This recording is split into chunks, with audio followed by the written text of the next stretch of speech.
Thanks, Dave. It's great to be back again this year. And, well, you wasted enough time here tonight, so I'm going to start things off. Our first induction is in the team category, sponsored by the Cape Breton Post, and I would like to ask Director of Sales and Marketing for the Cape Breton Post, Robbie Renshaw, to make the presentation. Our inductee into the team category, the Cape Breton Colonels. In the 1981-82 edition of the Cape Breton Colonels, may have been a mixed talent from different local minor hockey associations, but together they gelled both on and off the ice to put together a memorable season, which would result in the Maritime Midget AAA Hockey League Championship and a bronze medal at the Air Canada National Cup at the Midget Hockey Championship.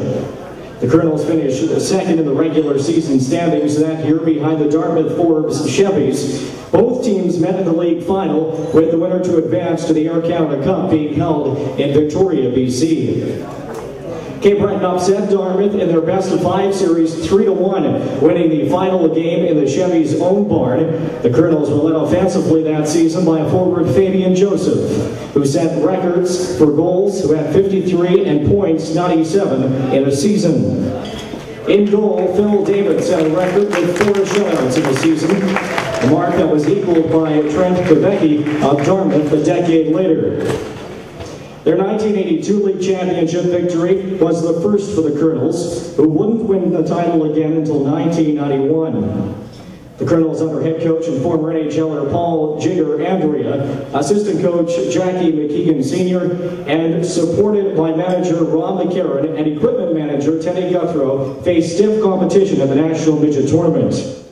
Entries included the eventual champion Burnaby Winter Club Travelers, led by future NHLer Cliff Ronning, the Notre Dame Hounds of Saskatchewan, boasting the likes of Wendell Clark, Gary Lehman, and Russell Courtnall, and St. Foy Governors that starred Patrick Waugh in goal.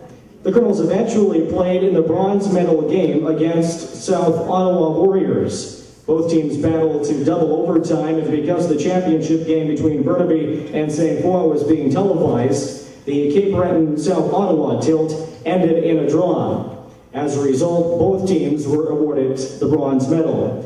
Ladies and gentlemen, the Cape Breton Colonels.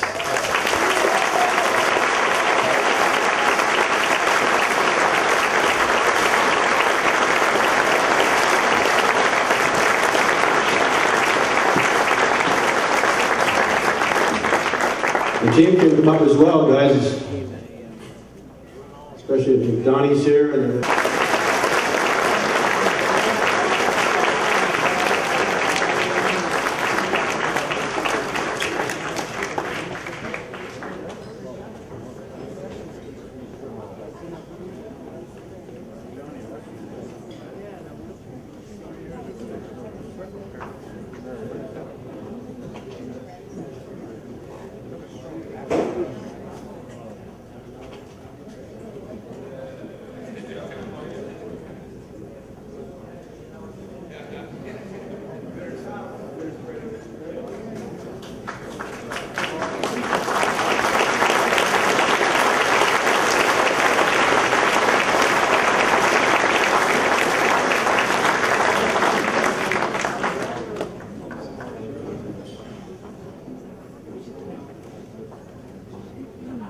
I guess we want to start by singing Happy Birthday to Joyce McKeegan. Come on, boys, help me here. Happy birthday to you. Happy birthday to you. Happy birthday, dear Joyce. Happy birthday to you.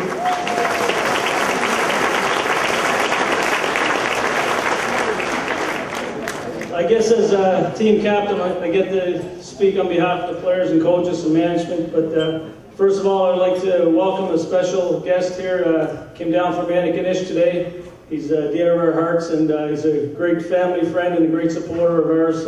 Rocky McDougall's in the house. Rock, want to please stand up?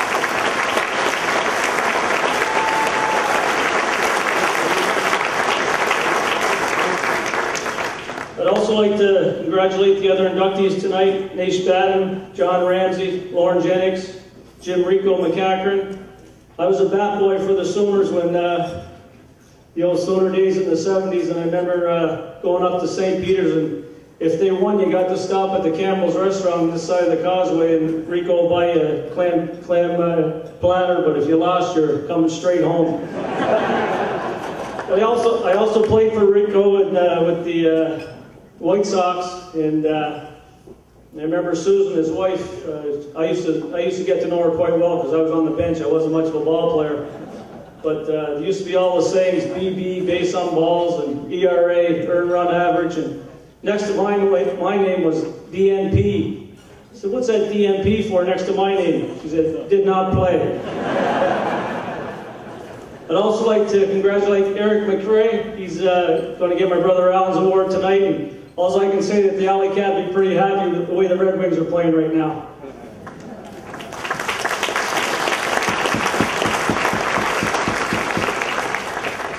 Also like to congratulate Thompson High curling teams of 57 and 58 are getting inducted tonight as well as teams. I guess the reason why we're here, we accomplished something real special. And they talked about some of the other players that were in that tournament: Russ Cordnell, Cliff Ronning, Wendell Clark, Patrick Waugh. Philip David actually got the All-Star goaltender of that tournament over Patrick Waugh.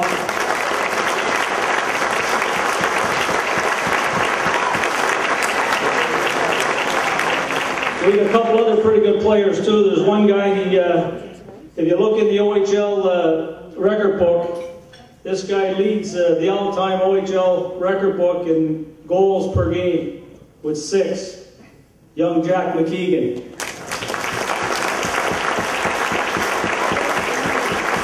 Jack was always also one of those rare guys that scored over 50 goals in both the WHL and the OHL. So if you got him the puck, it was going in the net.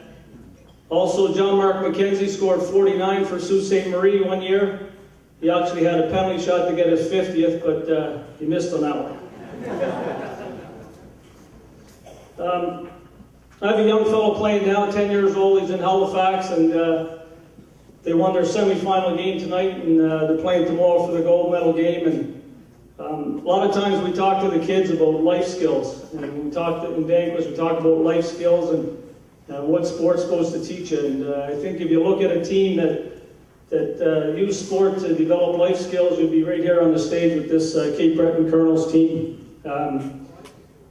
If you could ask Roger Cousin to get a government grant and rent a plane and throw all these guys on a plane, they could go to a remote area anywhere in the country and start a community. And just to let you know what these guys are doing now. I mean, we accomplished something real big in Victoria in 1982, but we have one CEO, president of a company, one dentist, one mortgage specialist, 4 engineers, 3 chartered accountants, one with the Department of Highways, 1 municipal worker, 1 manager of a car dealership, 1 manager of a construction company who's now in charge of special projects, 1 marketing executive, 1 university professor. He's with the corrections and psychology. We have 1 supervisor of the courthouse.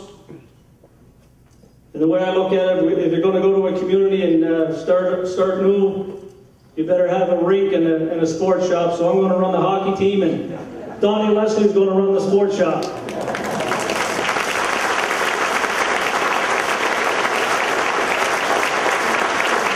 I don't know, many of you know the history of Donnie Leslie, but when you talk about young phenoms, this guy was unbelievable when he was from 6 to 12 years old. We couldn't do nothing to even tie his skates. This guy was like a wizard with the puck, and he's battling right now. We're all very proud of him. We can't take that smile off his face tonight. We're very proud of you, Donnie.